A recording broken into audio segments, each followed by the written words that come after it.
Hello students, अब तो exam काफ़ी नज़दीक आ गया है। आई होप आपकी तैयारी काफ़ी अच्छी चल रही है। बस ये सोच करके मत जाना कि यूपीएससी का एग्ज़ाम हो रहा है।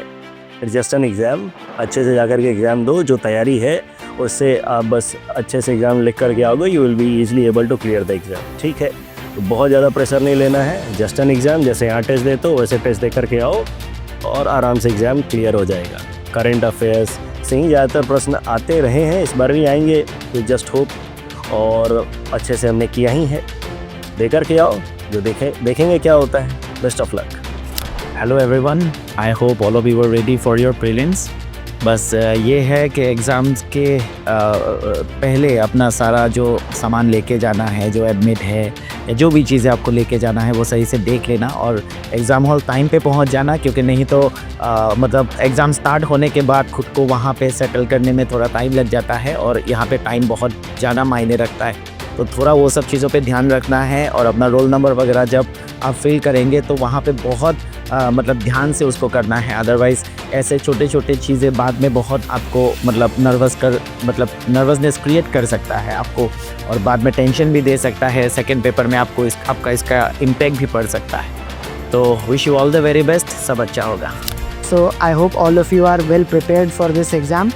Do not take any pressure. Do not think about this exam as it is anything bigger than those tests which you have given. Take it as your normal test. And one important tip, that between these two papers, paper 1 and then CSAT, do not discuss this paper with your friends and peers. Just try to focus on the CSAT paper and hope everything will go well. My best wishes are with you all. Hello students, my best wishes are with you for upcoming the UPSC examination. Please stay focused during the examination and try to attempt all of the questions. During the gap between the paper 1 and paper 2, maintain the calm. Okay? Thank you to all of you. Dear students, wish you very all the best for upcoming UPSC prelims. अभी last moment में कोई भी नया addition नहीं करना है। अब तक पिछले एक साल में आपने जितना पढ़ाई किया है उसी को शांत दिमाग से रिवाइज करो, दैट इज़ मोर इम्पॉर्टेंट। सबसे इम्पॉर्टेंट चीज़ आपको बताता हूँ, हॉल टिकट पर जो इंस्ट्रक्शंस दिए हैं उसको एक बार देख लेना। आपके हॉल टिकट में अगर आपके फ़ोटोग्राफ अगर क्लियर नहीं है, उस पर अगर सिग्नेचर नहीं है, carry your Aadhaar card and 2 passport size photographs. इस बात को लेके एग्जामिनेशन हॉल में बिल्कुल पैनिक नहीं होना है। आपने जो प्रिपरेशन किया है, जिस सीरियस एफर्ट से किया है, आई एम डेफिनेटली श्योर कि उस बेसिस पर आप एग्ज़ाम को सही तरीके से अप्रोच करोगे और सही स्कोर आप ज़रूर करोगे। Wish you very all the best from SPM IAS Academy। 25 मई 2025 UPSC prelims exam is scheduled और इसी एग्ज़ाम से रिलेटेड कुछ इंपॉर्टेंट टिप्स आपसे शेयर करनी है। अमूमन बहुत एस्पिरेंट्स OMS शीट के अंदर इंपॉर्टेंट जो क्रेडेंशियल्स होते हैं वो उसको गलत बबल कर देते हैं। ठीक है, तो आपके जो इंपॉर्टेंट क्रेडेंशियल्स हैं, आपका जो रोल नंबर है, आपका जो सेक्स है, ठीक है, आप उनको करेक्टली बबल करें। राइट, अगर आप ये मिस्टेक करते हैं तो वो आपको बहुत डियरली कॉस्ट कर सकती है। Right, wish you all the very best. See you all in the UPSC main crash course. Thank you, all the best. Hello students, good luck and good wishes for your upcoming UPSC prelims examination. कुछ बातों का आपको ध्यान रखना है exam में। पहला कि क्वेश्चन अच्छे से रीड करिए, ठीक है, करेक्ट इनकरेक्ट ये सब अच्छे से पढ़िएगा, अच्छे से मार्क करिएगा उसको। सेकेंड चीज़ है कि एलिमिनेशन टेक्निक को अच्छे से अप्लाई करिए, ठीक है, और जब भी 2 ऑप्शन आप एलिमिनेट कर रहे हैं उसको कॉन्फिडेंटली अटेम्प्ट करिए। उसमें आपको घबराना नहीं है कि आंसर सही होगा कि नहीं। 50% चांस होता है आंसर सही होने का, वो आपको रिस्क लेना चाहिए। तीसरा है, क्वेश्चन में बहुत टफ़ या बहुत फैक्चुअल क्वेश्चन देख के अपना टेम्परामेंट लूज़ मत करिए। वो क्वेश्चन आपके लिए टफ़ नहीं है, वो सबके लिए टफ़ है, तो वो क्वेश्चन जो है वो आपका सिलेक्शन डिसाइड नहीं करेगा। तो पेशेंस रखिए, अपने ऊपर भरोसा रखिए और अच्छे माइंडसेट के साथ, कूल माइंडसेट के साथ पेपर को अटेम्प्ट करिए। Thank you so much. Hello aspirants, you have prepared for the entire year and this is the time that you do not need to panic. Simply revise whatever you have studied so far.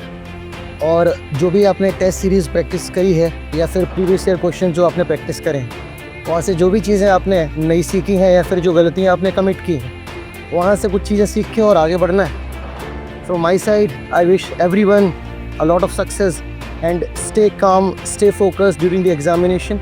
रात को पूरा नींद लेके अगले दिन सुबह exam centre में आधे घंटे पहले पहुँचना है और पूरे कंसंट्रेशन के साथ, पूरे फोकस के साथ अपने सभी क्वेश्चंस को अटेम्प्ट करना है। Wish you all the best. Thank you. Hello dear student, आप लोग का प्रीलिम्स नज़दीक है। आप लोग ने जितना पढ़ाई किया है उसको रिवाइज़ कीजिए, अपने खाने पीने पे ध्यान दीजिए।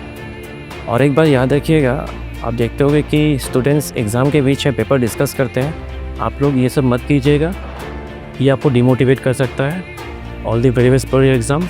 हेलो स्टूडेंट्स, तो एग्ज़ाम आ गया नज़दीक। बस मैं आपको 2-3 टिप्स देना चाहूँगा। पहला टिप्स तो ये रहेगा कि आप एग्ज़ामिनेशन जल्दी टाइम पे पहुँच जाना। पहुँचने के बाद जब फर्स्ट पेपर ख़त्म हो जाए तो फर्स्ट पेपर और सी सेट के बीच में 2 घंटे का ब्रेक होता है। उस ब्रेक को आपको ब्रिलियंटली यूटिलाइज़ करना है। पहला पेपर का डिस्कशन नहीं करना है और आपको नोट्स देखना है, रिवीजन करना है, ठीक है। और पहले पेपर का कोई भी इम्पैक्ट सेकंड पेपर में आने नहीं देना, क्योंकि ये टेस्ट ही आपका इस चीज़ का ही टेस्ट किया जा रहा है कि आप कितना प्रेशर हैंडल कर सकते हो। तो आपको एकदम प्रेशर नहीं लेना है अपने पे। सारा 1 साल आपने मेहनत किया है, आपका ये सब कुछ एग्ज़ाम ठीक ही जाएगा, ठीक है। All the best for your exam. Hello student, all the best for your examination.